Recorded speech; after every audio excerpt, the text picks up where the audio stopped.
अगर आप एक ब्रांड न्यू मर्सिडीज खरीदते हो या कोई भी एक लग्जरी कार खरीदते हो, पहले उस पर 18% जीएसटी लगेगा, फिर आरटीओ टैक्स 15% भरना होगा, बाद में टोल टैक्स भी 3% तक है और लग्जरी टैक्स 22% तक भरना पड़ेगा।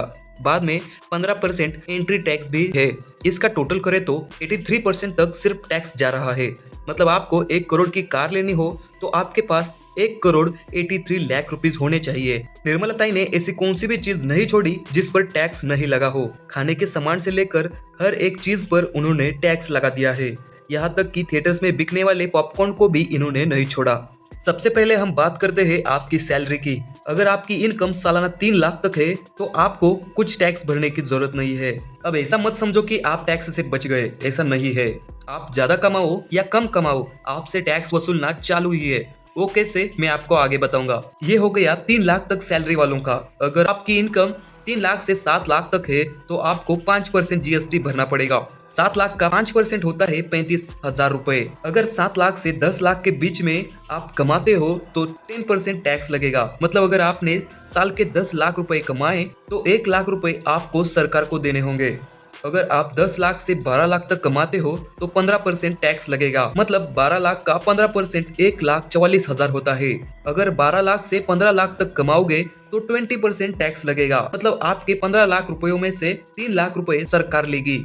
और अगर आप 15 लाख से भी ज्यादा कमाते हो तो 30% टैक्स भरना पड़ेगा। 15 लाख से ऊपर हम दो अमाउंट्स को लेके समझते हैं। एक सबसे कम 16 लाख और दूसरी 1 करोड़। 16 लाख पर 30% टैक्स ऐड करोगे तो वो होता है 4,80,000 रुपए। आपके 16 लाख रुपयों में से आपके हाथ में 11,20,000 रुपये ही आएंगे। 1 करोड़ का 30% देखे तो वो 30 लाख होता है। इन टैक्स की वजह से अमीर लोगों को अमीर होने से पछतावा होने लगा है और एक मिडिल क्लास का अमीर होने का सपना भी चकनाचूर हो गया है। ये टैक्स तो सैलरी आपके हाथ में आने से पहले लगे है। अब ये टैक्स भरकर जो अमाउंट आपके हाथ में आएगी उस पर भी कैसे टैक्स लगता है वो देखते हैं। हर इंसान की जो बेसिक नीड होती है वो है खाना, उस पर भी इन्होंने टैक्स लगा है। अगर आप दाल चावल खिचड़ी ऐसी जो ऑर्डिनरी चीजें खरीदते हैं तो उस पर 5% जीएसटी लगेगा। अगर आपका मन कहीं रेस्टोरेंट में जाके खाने का है तो आपको जितना भी बिल होगा उस पर 12% जीएसटी देनी होगी। और अगर आप ऐसी कोई भी चीज खरीदते हो जो पैकेट्स में बंद है तो उस पर 18% तक जीएसटी लगेगी। अगर आप कभी थिएटर में मूवी देखने जाते हो और आपका पॉपकॉर्न खाने का मन होता है तो आप कौन सा पॉपकॉर्न खरीदते हो उस पर अलग अलग टैक्स लगेगा। अगर आप नॉर्मल पॉपकॉर्न खाते हो तो 5% जीएसटी, अगर आप पैकेट्स में बंद हुए पॉपकॉर्न खाते हो तो 12% जीएसटी, और अगर आप सैल्टेड कैरेमल पॉपकॉर्न खाते हो तो 18% जीएसटी लगेगी। थिएटर्स में बिकने वाले पॉपकॉर्न ऑलरेडी 15 गुना से भी ज्यादा महंगे होते हैं। यानी बाहर 10 रुपए में मिलने वाले पॉपकॉर्न थिएटर में 150 रुपए दे के लेने पड़ते हैं।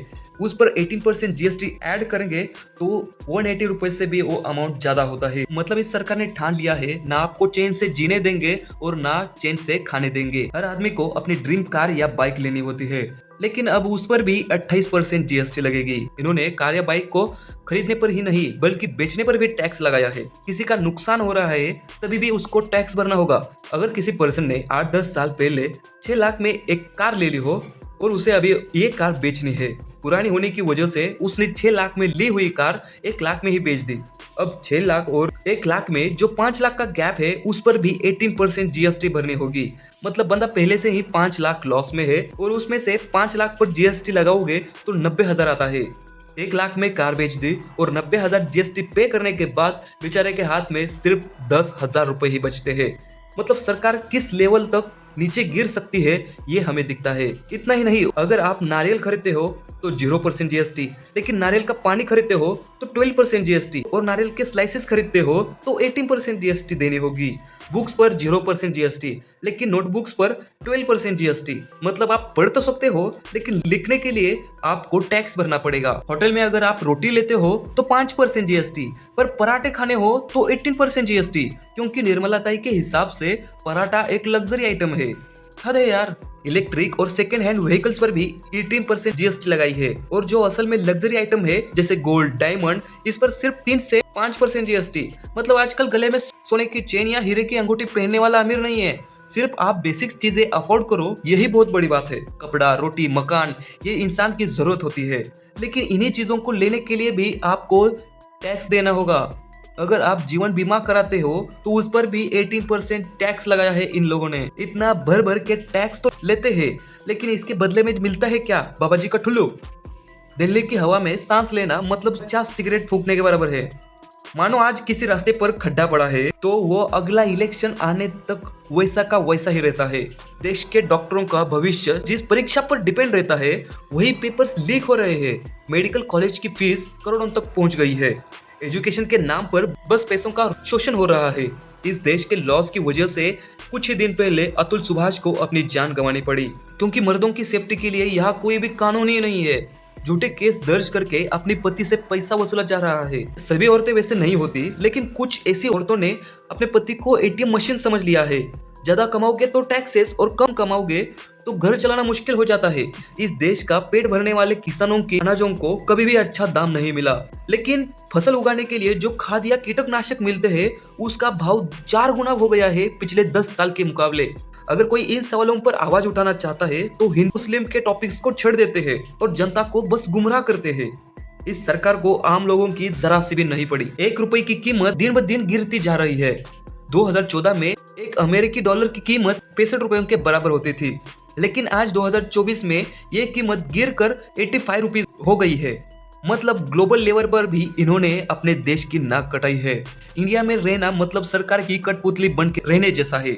एक प्राइवेट सेक्टर में काम करने वाले बंदे की लाइफ को देखे तो जो सैलरी उसको मिलती है उस पर डायरेक्टली 30% टैक्स लगता है। अब बचे हुए पैसों से अगर ऑर्डिनरी चीजें खरीदता है तो उस पर 12% जीएसटी लगता है। अगर उसने थोड़ी सी महंगी चीजें खरीदी तो उस पर 18% जीएसटी, और लग्जरी आइटम्स खरीदते हो तो 28% जीएसटी। अब कुछ पैसे बचा के शेयर मार्केट में या प्रॉपर्टी में इन्वेस्ट करते हैं तो उस पर लॉस होता है तो सरकार आपको कुछ नहीं देगी, लेकिन अगर आपका जल्दी प्रॉफिट होता है तो 20% जीएसटी, और अगर स्लो प्रॉफिट हो रहा है तो 12% जीएसटी। जब 2014 में नरेंद्र मोदी ने कहा था अच्छे दिन आने वाले हैं तो भोली भाली जनता को लगा कि उनके अच्छे दिन आने वाले हैं, लेकिन असल में तो वो खुद की बात कर रहे थे। पहले क्या होता था, जो गुंडे मवाली लोग थे वो लोगों से वसूली करते थे। उनमें और इनमें बस एक बात का डिफरेंस है, वो वसूली को वसूली बोलते थे, लेकिन ये वसूली को टैक्स बोलते हैं। नाम अलग है लेकिन काम सेम है। पैदा होते हैं तो हॉस्पिटल के बिल पर जीएसटी, थोड़े बड़े होने के बाद दूध दही पर जीएसटी, स्कूल कॉलेज में जाओ तो एजुकेशन पर जीएसटी, पढ़ने के लिए नोटबुक पेन पेंसिल इन जैसी स्टेशनरी चीजों पर भी जीएसटी, कोचिंग पर भी जीएसटी, जॉब लेने जाओ तो एप्लीकेशन फॉर्म्स पर जीएसटी, जॉब लगने के बाद जो सैलरी आती है उस पर भी जीएसटी, जीवन बीमा पर भी जीएसटी, बाइक या कार लेते हो तो उस पर जीएसटी, बेचते हो तो भी जीएसटी। एक इंसान चारों ओर से जीएसटी से घिरा हुआ है। इस नई जीएसटी को लेके जो टैक्स वसूला जा रहा है, इस तानाशाही पर आपका क्या मानना है कमेंट्स में हमें जरूर बताएं। वीडियो अच्छी लगी तो वीडियो को लाइक करके चैनल को सब्सक्राइब कर लेना और अपने फैमिली और दोस्तों को इस वीडियो को शेयर जरूर कर लेना। मिलते हैं अगली वीडियो में नए टॉपिक के साथ, तब तक के लिए धन्यवाद।